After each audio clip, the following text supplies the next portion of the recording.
ба шабакаи телеграмии мо дохил шавед ва шумо аз аввалинҳо шуда mp3 тарҷумаи маънои қуръонро дастрас мекунед ва ҳамчунин дар викторина озмунҳои мо низ иштирок мекунед. мо бо ҳам пеш меравем.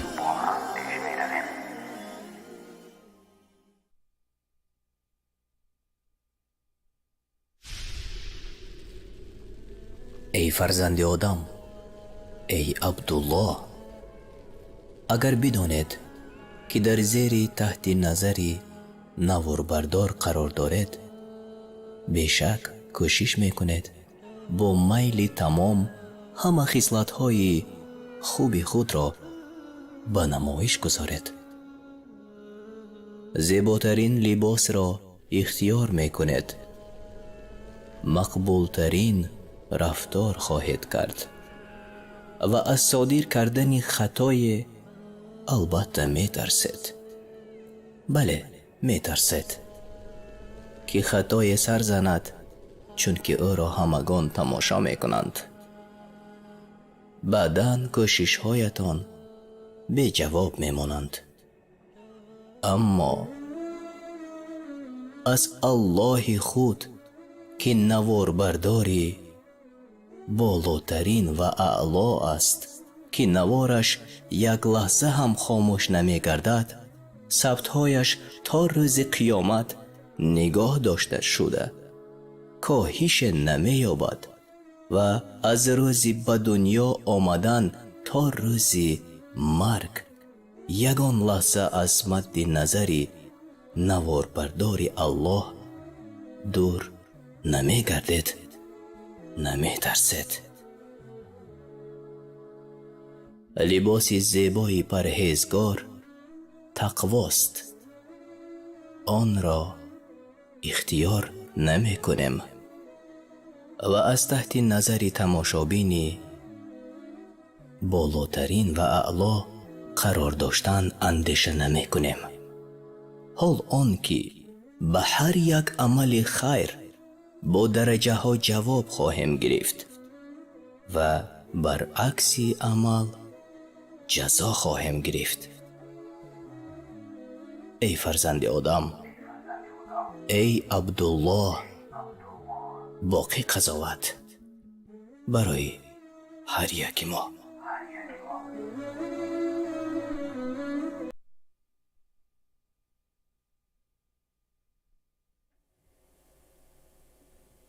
با نام الله بخشاینده مهربان. السلام علیکم و رحمت الله و برکاته. تماشابینان عزیز، مخلصان شبکه قرآن دستور عمل انسان، شام شنبه است، شام استراحت برای اکثریت ما و شما. خوش آمدید میگویم هر یکی شما رو به برنامه دانش و سنجش. و واقعا اکثریت از ما و شما این لحظه رو انتظار بودند و ما نیز انتظار بودیم. از این خاطر ما و شما یک جای با نزدیکان خودمان، با فرزندانمان، با اهل بیتمان این لحظه ها آماده هستیم و من خواهش میکردم که هر یکی شما را در نزد تلویزورهای خودتان با فراغت جایگیر شوید و یا در نزد پلانشت و تلفن‌های موبیلیتان، چون امروزه برنامه خیلی عادی و آسان را ما انتخاب کردیم، چون موضوع آمیخته است و در اکثر موضوع را حتی شرح هم نمیدهیم و تا که برنامه را زود و تیز و خوب گذرانیم. هر یکی شما را خوش آمدید میگویم. آنهایی که این لحظه علاقه پیوست شدید به شبکه ما، حتما لایک مانید و به دیگران نیز نوار فرستید. و من این لحظه ها علاقه گیم پین را آماده کردم و 985 75 17 985 75 17 مرحمت داخل شوید. این لحظه من روی اکران رو انشاءالله کوشش میکنم برای شما نشان دهم. خب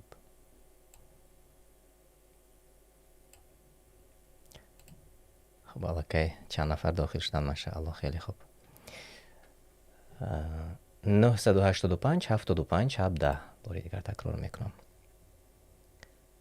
985 75 17 و در چت نیز نوشته میکنم 985 75 یک و 7 نوشته کنم با حرف ها.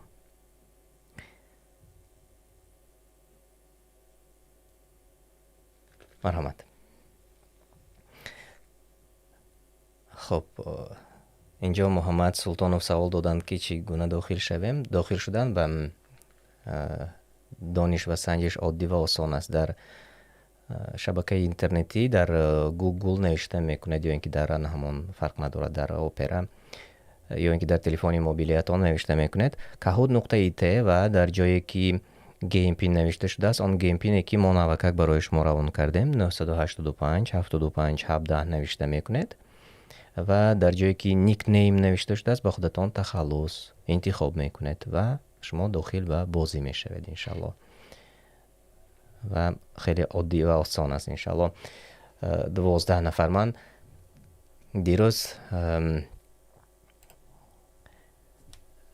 دیروز بود که به خزینه واخورده موندم. خزینه تقریبا 1 سال پیش وقتی که ما این برنامه دانش و سنجش را آغاز کرده بودیم دیدم که تا 50 نفر در برنامه ما اشتراک کردند، یعنی که در داخل برنامه ما 50 نفر اشتراک شد و 37 نفر رو نیز دیدم. از این خاطر از ما و شما وابستگی کلان دارد تماشابینان عزیز تا که دیگران نیز توانند پیوست شوند داخل شوند به برنامه. واقعا ما طرز درستی از همین تجهیزات رو استفاده میکنیم. از این خاطر شما نیز توصیه کنید به دیگران. اینجا از غالب شدن یا اینکه از مغلوب شدن در برنامه هیچ کس ما و شما را جنگ نمی کند. این تنها آموختن است، تنها آموزش است برای ما و شما. و علل خصوص درباره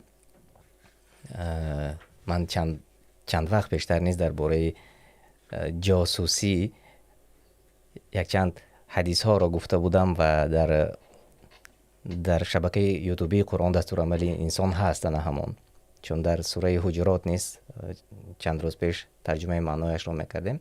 من همین مانند یک آیتی هست در سوره حجرات آیت 12 الله تعالی میفرماید معنایش چنین است: تجسس و کنجکاوی نکنید. و غیر از این باز در یکی از حدیث هایی که ابن مسعود نقل میکند چنین آمده است: یک مرد نزدی او آورده شد و گفته شد که فلانی که از ریشش شراب میچکد. او گفت ما نهی شدیم از این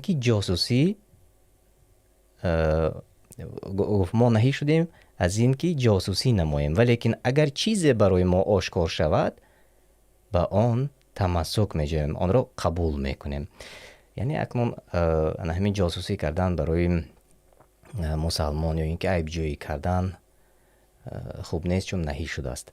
از این خاطر تماشابینان عزیز باز یک بار دیگر خوش آمدید میگویم هر یکی شما را به شبکه قرآن دستورالعمل انسان.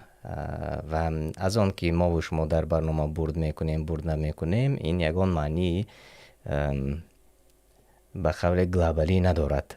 برد کردیم خیلی خوب است و اگر نه ما توانستیم که دانش خودمون را سنجیدیم. و همچنین یک جای با نزدیکان خودتان، من امروز نیست فرزندان خود را گفتم که شما نیست اشتراک کنید و شاید که در برنامه برد میکنید. هر کسی که برد کرد تحفه از من انتظار باشد. یعنی که خود شما در یک جای با نزدیکان خودتان میتوانید این آزمون را گذرانید و با آنها وعده کنید یک آن تحفه را البته هوسمند میشوند. خب من میبینم که از نزدیکان من این لحظه خب 2 نفر اشتراک میکنند، باقی مانده درس های دیگر نیز دارند. و 985 17 985 75 17 این گیم پین است و 23 نفر این لحظه داخلی قسمت اولی برنامه ما و ما خود حاضر آغاز میکنیم. شما آماده باشید، من آماده هستم و ما این لحظه ها به سوال ها میپردازیم انشاءالله. بسم الله.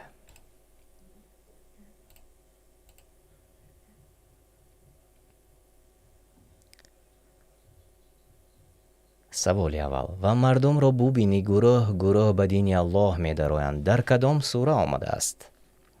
وریانت ها: سوره کهف، سوره فتح، سوره نصر، سوره فلق. کدام سوره؟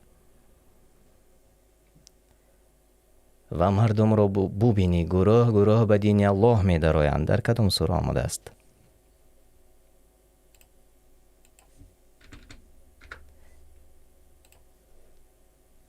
خب وریانت ها رو ما اینجا پایان به شما گفتم و شما این لحظه ها جواب های خودتان را. خیلی خوب. بله، 10 نفر جوابتان درست است. سوره النصر و 10 نفر جوابی درست گفتند. کمترین ها جوابی خطا گفتند و بیایید میخوانیم در سوره 110 آیت 1 چنین آمده است: چون یاری الله و پیروزی بر کافران آید و مردم را ببینی که گروه گروه به دین الله می درآیند. در آیت 2 چنین آمده است. 10 نفر جوابی درست گفتند و در فروخ سنگف جوابتان درست است. فیروز رجب زاده شما نیز جوابی درست گفتید با یک جایگی عطا و اسلام.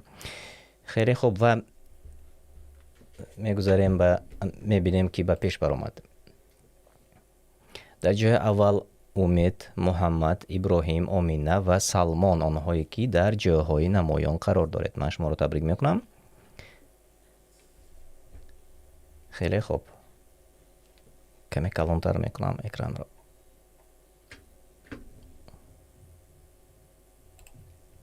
سوال 2: یک نفر به رسول الله صلی الله علیه و سلم گفت من سوره اخلاص را دوست می‌دارم. چی جواب شنید؟ علل خصوص سوره اخلاص را دوست دارید دروغ، دوست دارید به بهشت میبرد، دیگرش را نیز دوست دار، برای چی فقط این سوره را؟ یک نفر به رسول الله صلی الله علیه و سلم گفت من علل خصوص سوره اخلاص را دوست می‌دارم. چی جواب شنید؟ حدیث. جواب شما.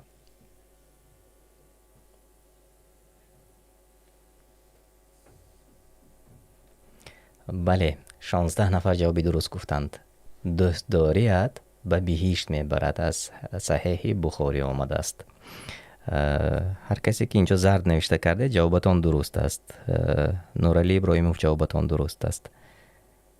احسان کریموف شما نیز جوابی درست گفتید.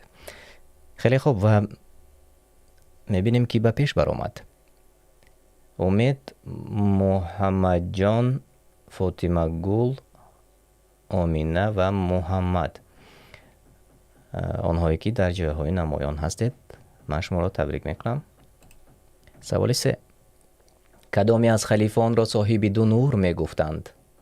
ابوبکر، عثمان، عمر فاروق، علی ابن ابو طالب. کدامی از صحابگان و خلیفان را صاحب دو نور میگفتند؟ زین نورین. و این سوال بارها تکرار شده است در برنامه ما. جواب های شما. فریزه رجب زاده جوابتان درست. بی بی سارا بیرا جوابتان درست. نورعلی ابراهیموف جواب شما نیست درست است. و 19 نفر در داخلی برنامه ما جواب هایتان درست است. بله، عثمان الله از فیروزی باشد صاحبی دو نور می گفتند. کیا به پیش برآمد؟ محمد جان، امینه، محمد، عبدالله، ابراهیم، آنهایی که در زینه های بالا قرار دارید شما رو تبریک میکنم و همچنین با 4 زینه به بالا برآمدید شما رو نیز من تبریک میکنم. سوال 4: اسماعیل علیه السلام فرزند کی بود؟ الیاس علیه السلام، هود علیه السلام، ادریس علیه السلام و یا ابراهیم علیه السلام. اسماعیل علیه السلام فرزندی کدام از این پیغمبران بود؟ جواب های شما. نورعلی ابراهیموف خیلی خوب. محمد جان زیداللهیف خیلی خوب. آرزو جان میرزایف خیلی خوب. و دنیای دیگر جوابتان درست. 22 نفر قریب که همگی جوابهای درست گفتید. شما را تبریک میکنم. خیلی خوب. بله، ابراهیم علیه السلام. اسماعیل علیه السلام فرزندی ابراهیم علیه السلام بود و قصه را شما بسیار شنیده اید درباره آن که ابراهیم علیه السلام در خواب میبیند از قصه های قرآنی که در خوابش اسماعیل علیه السلام را ضبط میکند. و 22 نفر جوابهای درست گفتید. من شما را صمیمانه تبریک میکنم. میبینیم که ها به پیش برآمدند. محمد جان، محمد، آمینه، عبدالله و ابراهیم، آنهایی که در جاهای بهترین قرار دارید. من شما را تبریک میگم. و نفری که با خالی از همه زیاد 4516 در جای اول هستند و همگی دیگر نفرها نیست خیلی و خیلی نزدیک هستند، یعنی خالها نزدیک است. اگر کوشش ها کنید اولین شده جواب که گفتید شما نیست، دیگران به پیش برآمده میتوانید. سوال 5. نام همسر فرعون که موسی علیه السلام را زیر تربیتش گرفت کی بود؟ مریم، صفیه، خدیجه، آسیه، کدامش درست است؟ نام همسر فرعون که موسی علیه السلام را زیر تربیه خود گرفته بود. اینک جواب های درستی شما. کدامش درست است؟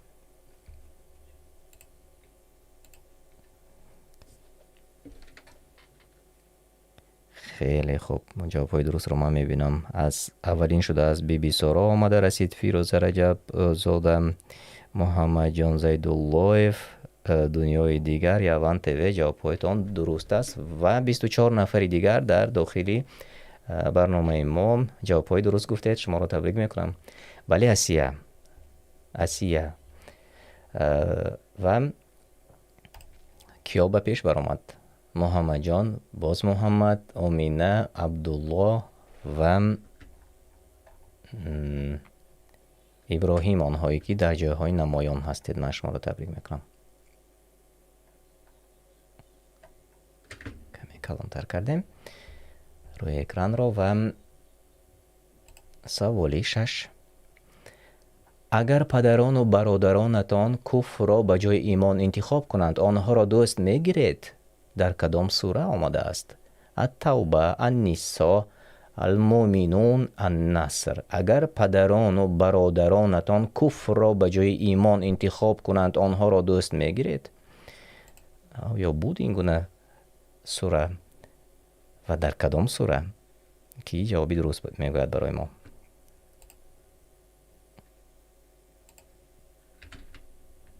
خب من چت را نگاه میکنم.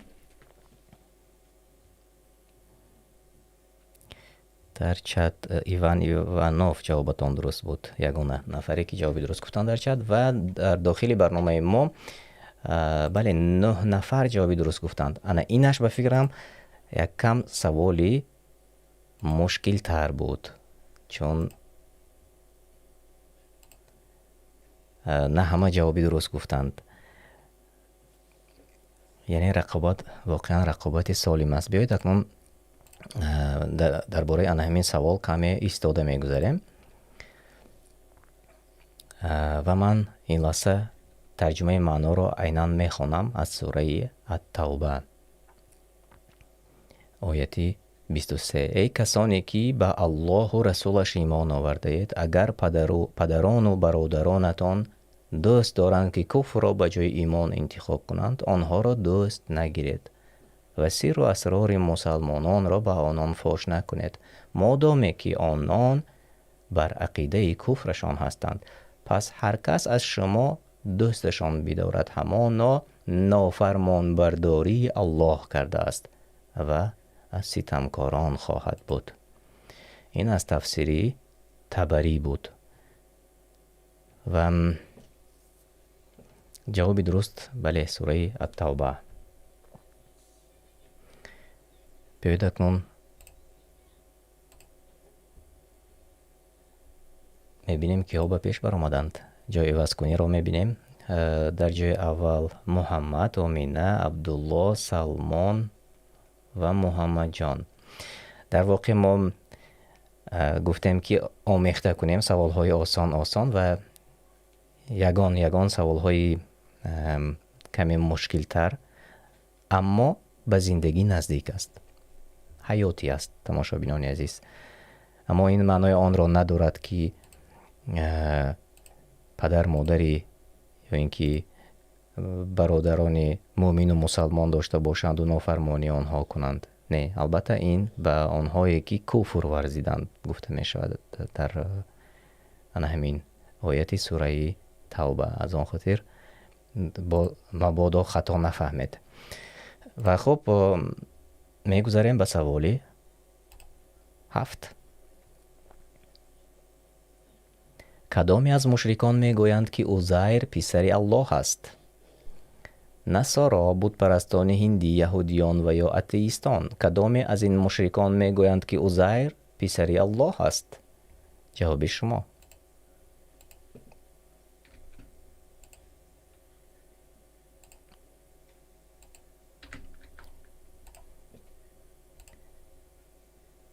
خب چت را نگاه میکنیم. 18 نفر جوابی درست گفتند. بله، یهودیان.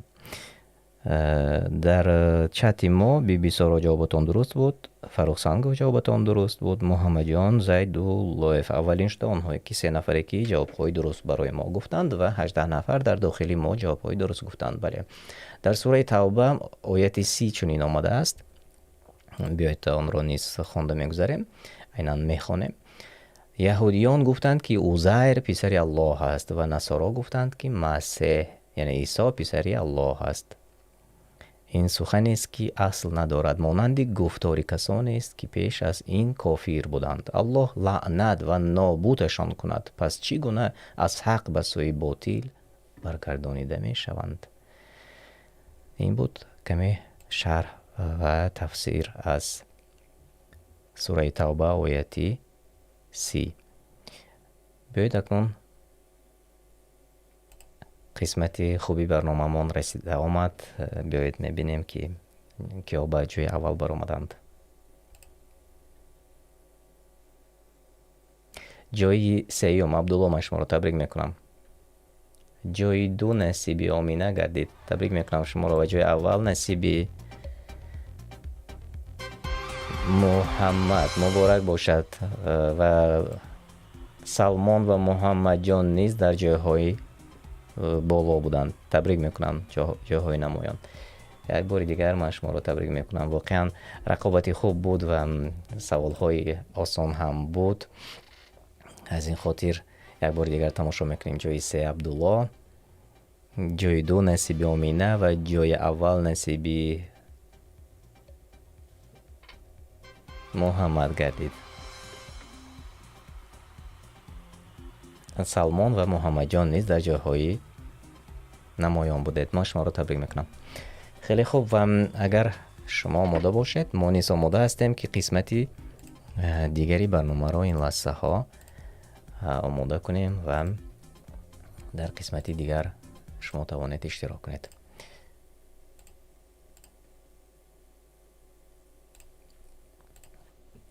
گیم پین را نوشته میکنیم. آماده می شود. 908 56 02 906 ببخشید 908 56 02. من این لحظه انشالله آن را نوشته میکنم. 908 56 02.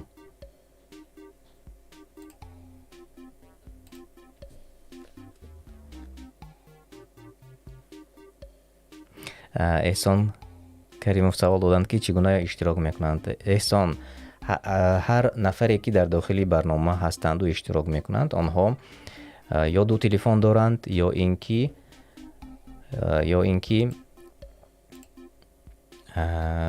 یک تلفن رو به واسطه یوتیوب از تلویزیون یا از کامپیوتر ما رو تماشا میکنند.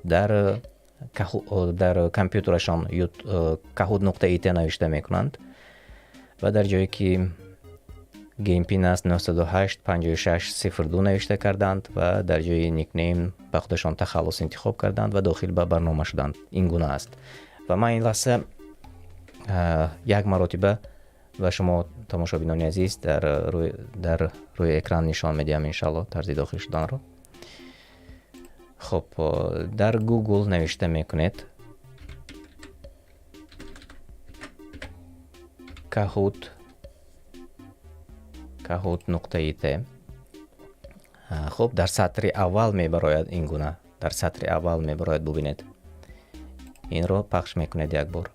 در جایی که گیم پین نوشته شده است، گیم پینی که من نوکک اعلام کردم 908 56 02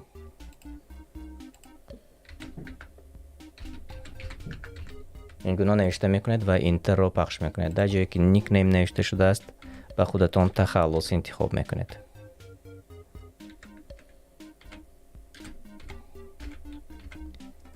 برای مثال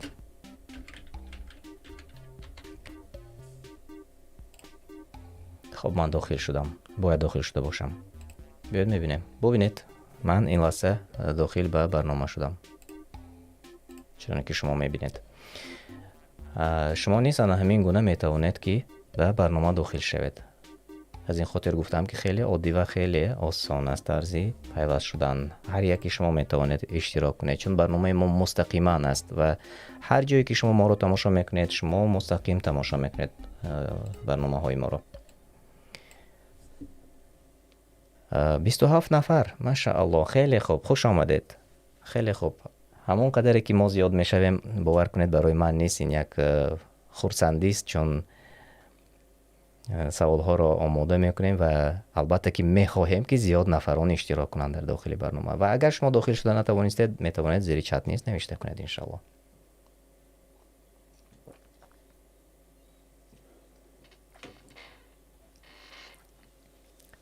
بیست و نه نفر. باید 30 نفر شویم آغاز میکنم انشالله.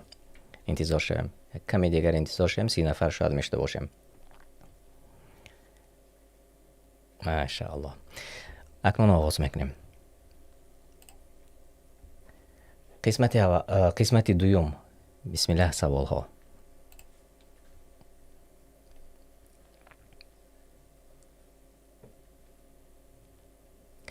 مثالی از 7 خوشه 100 دانه رویده نفقه کننده را ثواب میدهد در کدام سوره آمده است؟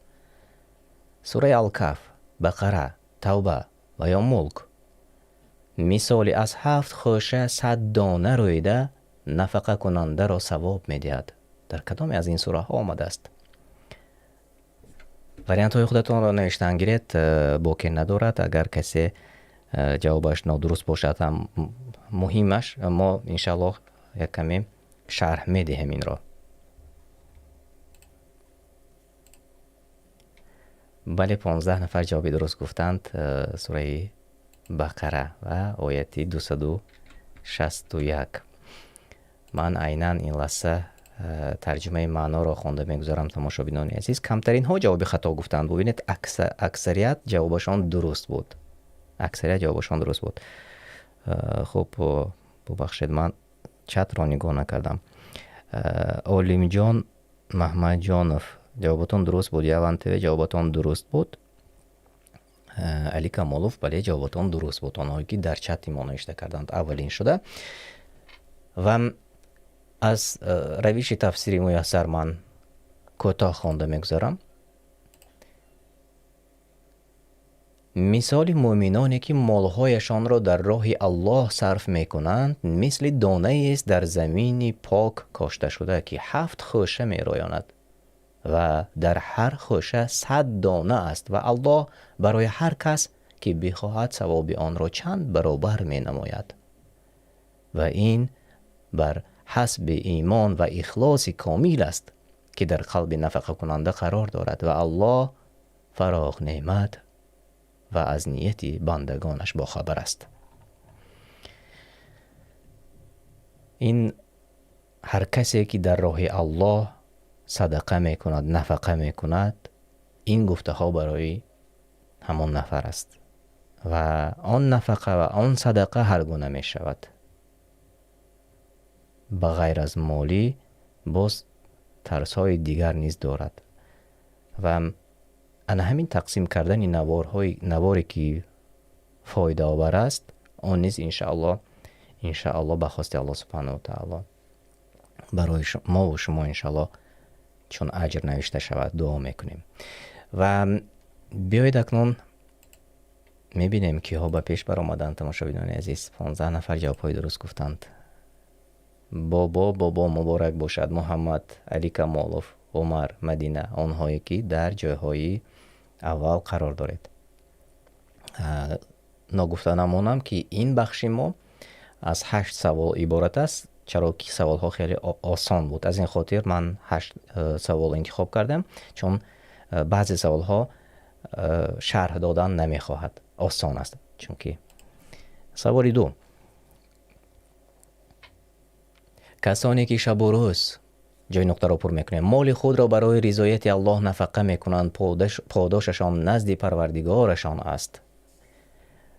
شب و روز خواب و بیدار، شب و روز ایستاده و نشسته، شب و روز پنهان و آشکارا، شب و روز با قهر و مجبوری، کدامش درست است؟ جای نقطه را پر کنید.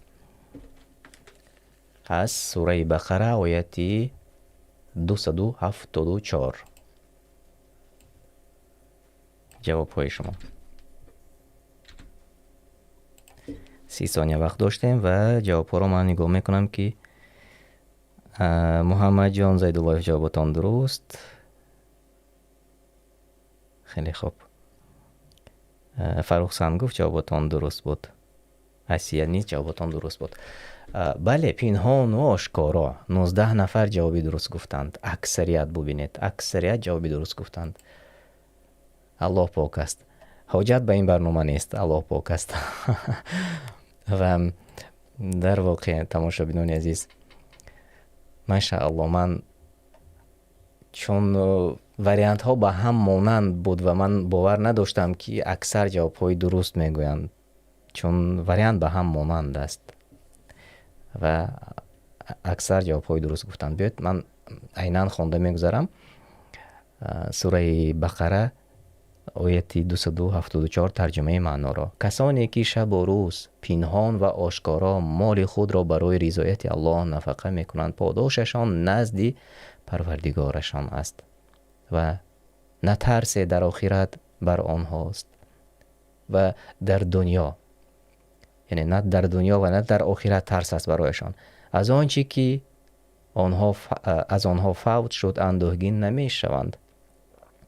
در نفقه کردن بر کمبغلان کرامت و عزت است و پاکی مال ثروتمندان است و با یکدیگر مدد کردن به نیکویی و تقوا است.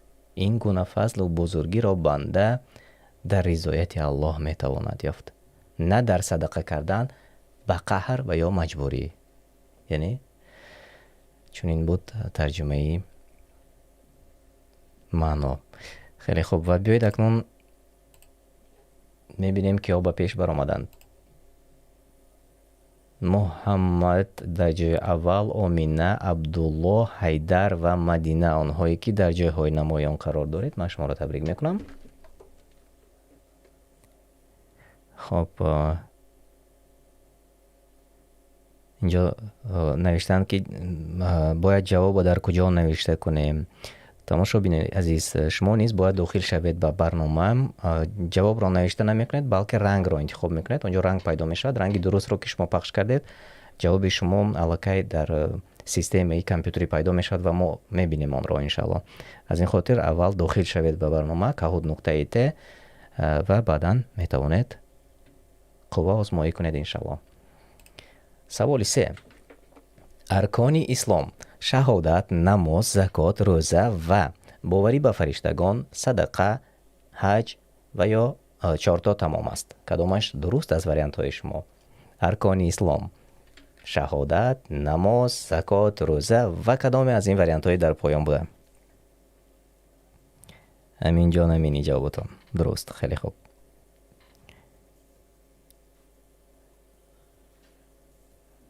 بی سارا جوابتان درست. عالم جان، محمد جان جوابتان درست. خیلی خوب، ماشاءالله. و 20 نفر نیز جوابهای درست گفتید در برنامه ما. بله، ارکان اسلام: شهادت، کلمه شهادت، شهادت ایمان، نماز، زکات دادن، روزه گرفتن و حج کردن. این است ارکان اسلام و 20 نفر جوابهای درست گفتید.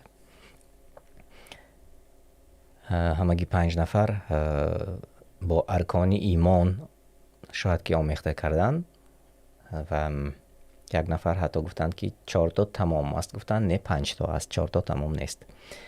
و 2 نفر دیگر صدقه را نیز انتخاب کردند. خیلی خوب. و میبینیم که او به پیش گذاشتند. محمد عبدالله حیدر پی هم به همه سوالهای ما جوابی درست گفتید. خیلی خوب. مدینه و ابو سهیله آنهایی که در جاهای اول هستید. من شما را تبریک میکنم. سوال 4. نام کسانی که قرآن را از یاد میدانند. به نهایت سوال عادی است. امام، حاجی، محدث و یا حافظ. نام کسانی که قرآن را از یاد میدانند. و ما این را بارها استفاده کردیم در برنامه و همچنین در شبکه تلگرامی نیست. خیلی خوب. محمد جان زیداللهیف درست. بیبی سارا جوابتان درست. کبیر و ایوانوف جوابتان درست است. فیردوس ام جوابتان درست است. خیلی خوب. و بله 23 نفر جوابهای درست گفتند. بله حافظ قرآن میگویم، چون بارها می شود در تلگرام وقتی که ما نوشته میکنیم MP3 را برای شما پیشنهاد میکنیم، آنجا نوشته شده است که حافظ، نامی حافظ نوشته شده است و 1-2 مرتبه حتی مرا سوال دادند، گفتند که همین حافظش چی باشد، چون در شبکه یوتیوبی نیز ما زیر نوارها نوشته میکنیم حافظ قرآن نامی فلانی فلانی و در کامنتاری از من چندین مراتب سوال کردند که حافظش چی باشد. اکنون مردم عادت کردند وقتی میشنوند حافظ را شاید یگان سراینده باشد، گفته نه حافظ قرآن، یا اینکه به عروس ها میگویند حافظ میگویند، یا اینکه به زبان عربی نیست حافظ میگویند. از این خاطر این جوابی درست بود و اون 3 نفر که حاجی را انتخاب کردید من فکر میکنم که شما نیز خطا نکردید، چون اکثر حاجی ها نیز حافظ هم میشوند. از این خاطر جواب شما نیز انشاءالله قبول است. و بیایید ببینیم که به پیش برآمدند. محمد عبدالله حیدر، مدینه، ابو سهیله. 5 نفری اولی ما 1 2 3 4 5 همگی به همه در اکثر سوال های ما جواب های درست گفتند. از این خاطر ببینید اینجا حتی یک نشانه برای آنها برآمد. مبارک باشد. دوام میدیم انشاءالله.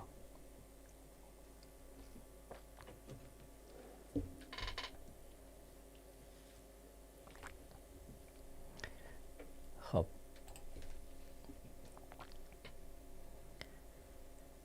زبور به کی فرستاده شده بود؟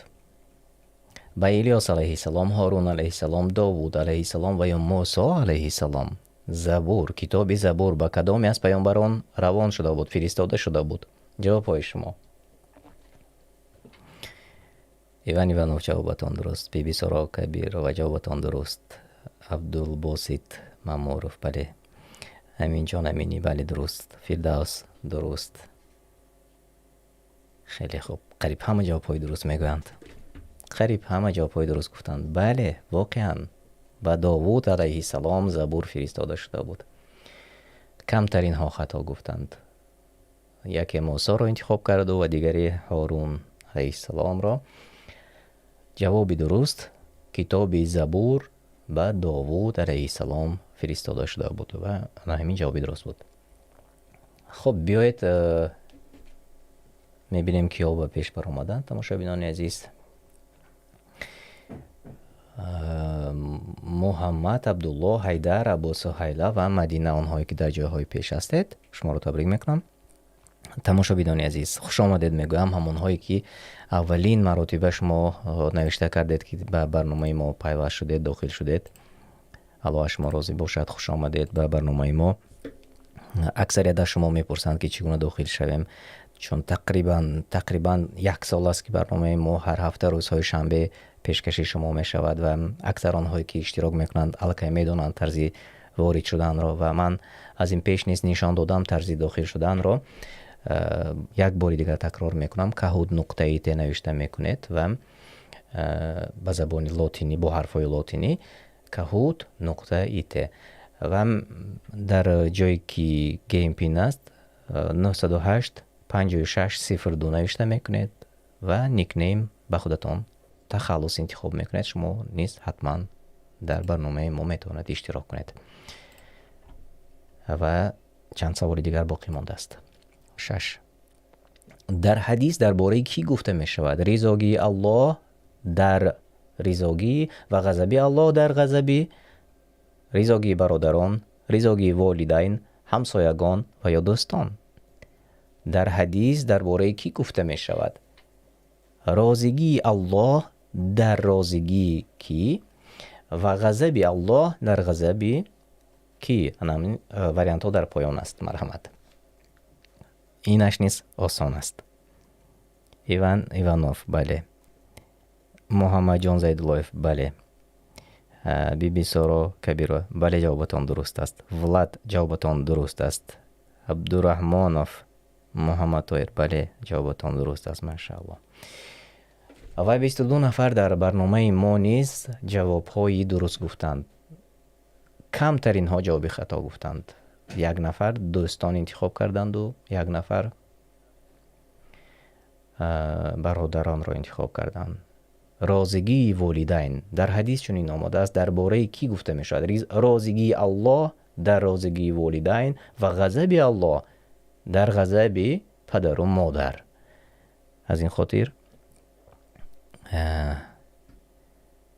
حتی در سوره لقمان نیست، اگر شما در خاطر داشته باشید، ما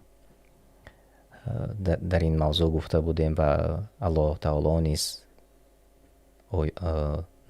در سوره لقمان نیست آیت نازل کرده است و البته که شما میتونید آن شرح آن را در یا ترجمه معنای آن را در شبکه قرآن دستور عملی انسان تماشا کنید و همچنین خودتان میتوانید امروز خیلی عادی و آسان شده از قرآن را گشایید و ورق زنید. به نهایت سخن‌های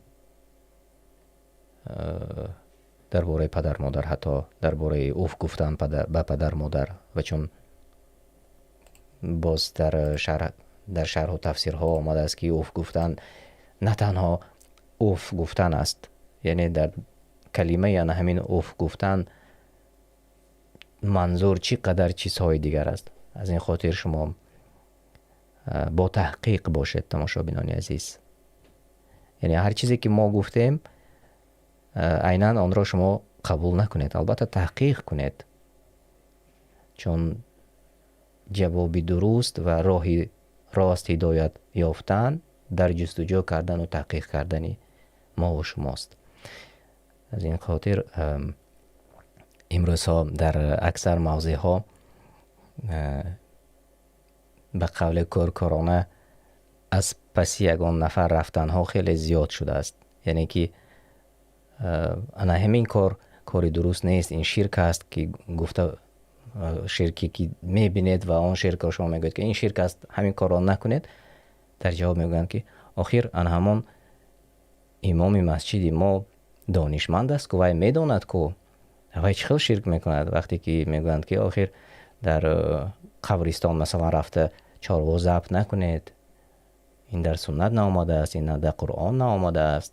اما یا اینکه باز به همین مانند یگان چاروا را ضبط کرده، خونش را چی کار کرده و لباس کرده پوشیده و الله پاک است از این گونه چیزهایی که میکنند. و باز هم میگویند که فلان امام وی میداند که خودتان تحقیق کنید. وقتی که به شما گفتند که چاروا را ضبط کن و پوستش را پوش و خونش را به همه جهت مال و یا اینکه آن دلش گرفته تومار کرده در یک آنجا بسته گردی شفا میابی یا که از مشکلی رها میابی، به این چیزها باور نکنید. این افسانه بیش نیست. تحقیق کنید. این گونه نه در قرآن آمده است نه در سنت آمده است. این شرک است. پرهیز کنید از این گونه کارها. از این خاطر تماشاگران عزیز باید که مؤمن کمی در تحقیق کردن کوشش ها کند و احتیاط باشد. تماشاگران عزیز احتیاط باید باشیم. و بیایید اکنون میبینیم که به پیش گذشت. در جای اول محمد، عبدالله، حیدر، ابو سهیله و مدینه، آنهایی که در جایهای نمایان هستید، من شما رو تبریک میکنم و دو سوال دیگری آسان مانده است. آخران سوره که نازل شده است کدام سوره است؟ النصر، الفلق و یا اخلاص؟ آخران سوره که نازل شده است کدام سوره است؟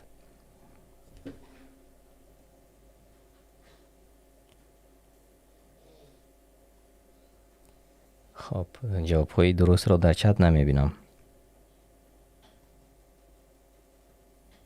محمد جان زیدالله بله جوابتان درست است. بی سورا کبیر و جوابتان درست است. خیلی خوب. و 14 نفر در داخل برنامه ما نیست جوابی درست گفتند. بله النصر، آن سوره که آخران به رسول الله صلی الله علیه و سلم نازل شده بود.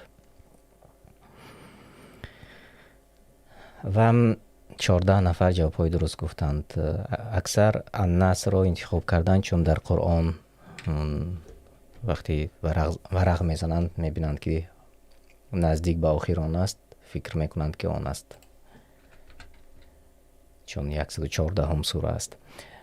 اما موافقی ترتیب در کتاب آمده نیو، بلکه آیت ها سوره ها دیگر خیلی نازل شده است. به مثل آن که اولین سوره در کتاب قرآن مثلا با فاتحه آغاز شود، اما سوره‌ای که اولین به رسول الله صلی الله علیه و سلم نازل شده بود این دیگر سوره بود و با اقرا یعنی بخوان آغاز می شد. و بیایید اکنون میبینیم که او به پیش گذاشتند. تماشاگران عزیز ماشاءالله جای وز کنی. ابو سهیله به جای اول بر آمدند، مدینه، محمد جان، ابراهیم، علی، کمالوف، آنهایی که در جایهای نمایان در جایهای اول هستید شما را تبریک میکنم. و ببینید که خالها خیلی فرقیت از هم کم است. هر کسی که اگر زود شده رنگی درست رو پخش کند و پیش میبرد. و آخران سوال.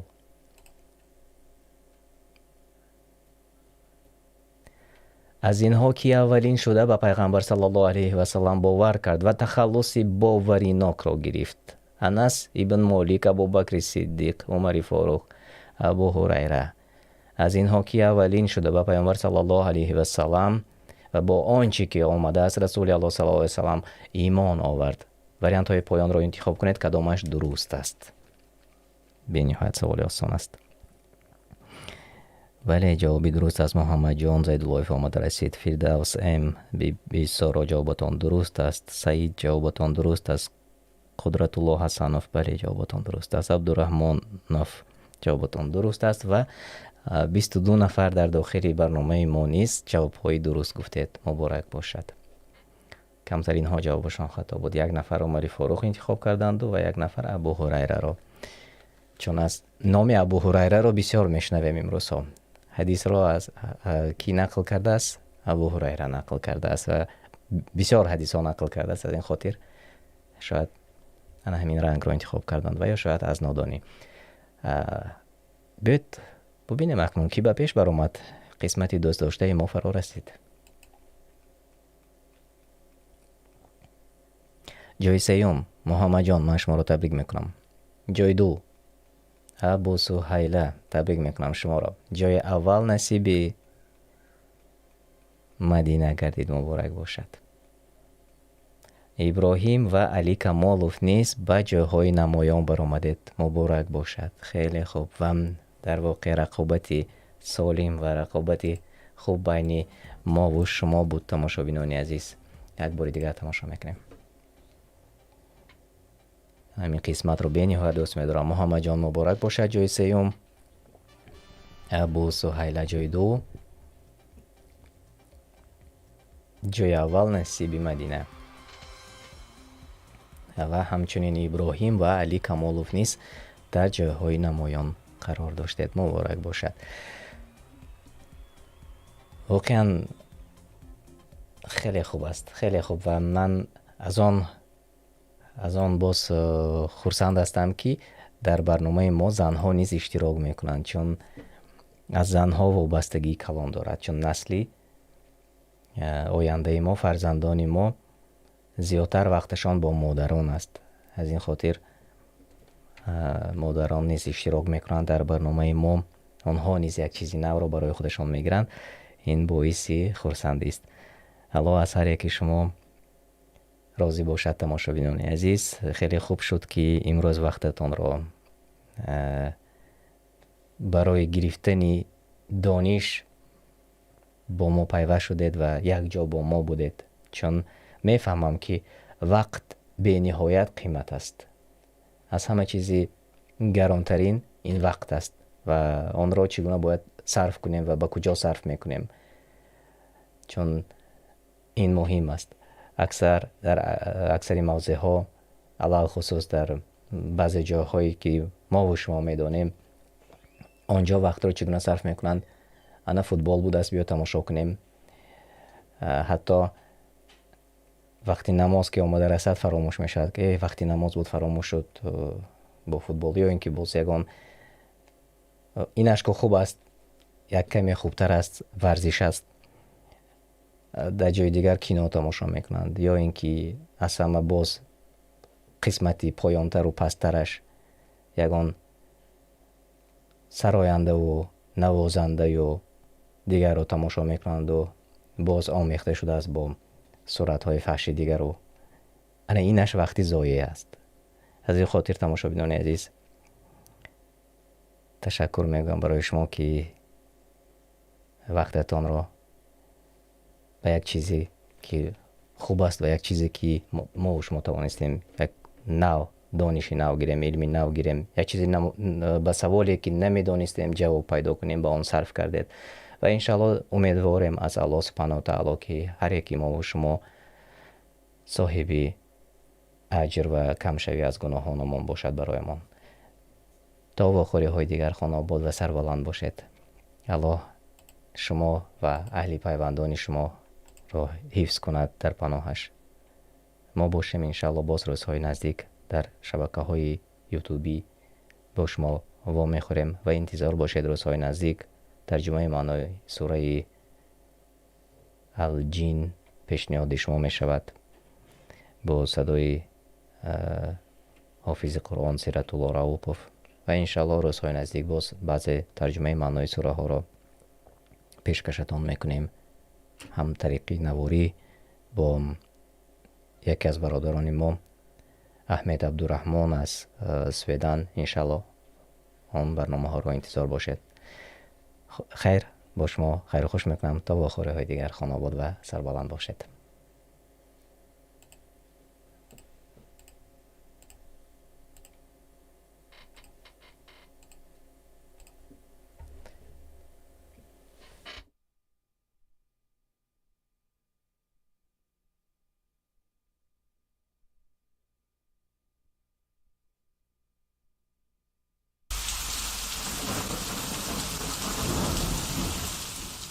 بسم الله الرحمن الرحیم.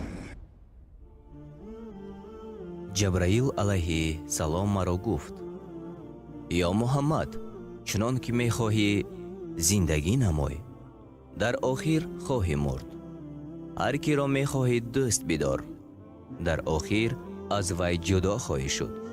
ҳар чӣ мехоҳӣ бикун, дар охир ҷазои онро хоҳӣ дид. бидон ки шафоати бандаи муъмин ба ибодати шабона ва иззати ӯ дар олиҳиматӣ нисбат ба мардум аст. ин ҳадиси муборак барои уммати Расулуллоҳ саллаллоҳу алайҳи васаллам дастурамали бузурге мебошад, яъне барои инсон дар охир марге ҳаст. ин дунё мусофирхонаест ки аз ин ҷо ба дорулҷазо дидан интиқол хоҳем кард. усул ва қавоиди он дорулҷазо иборат аз ин аст ки самараи اعمال خود را در آنجا خواهیم دید. یعنی اگر در این دنیا رفتاری نکو نماییم، در دارالجزا براحت خواهیم بود. اگر در اینجا از هر چیز بخبر بوده و عملهای نکو نپردازیم، در دنیا هیچ استفاده نخواهیم کرد. آنگاه معلوم است که پشیمانی سود نخواهد داشت.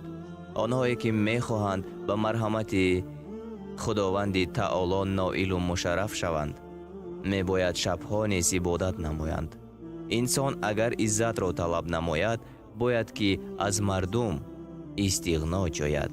در این دنیا هر چی به کار آید، آن را در آخرت خواهید دید. یعنی از مکافات عمل غافل مشو. گندم از گندم بیروید، جو ز جو.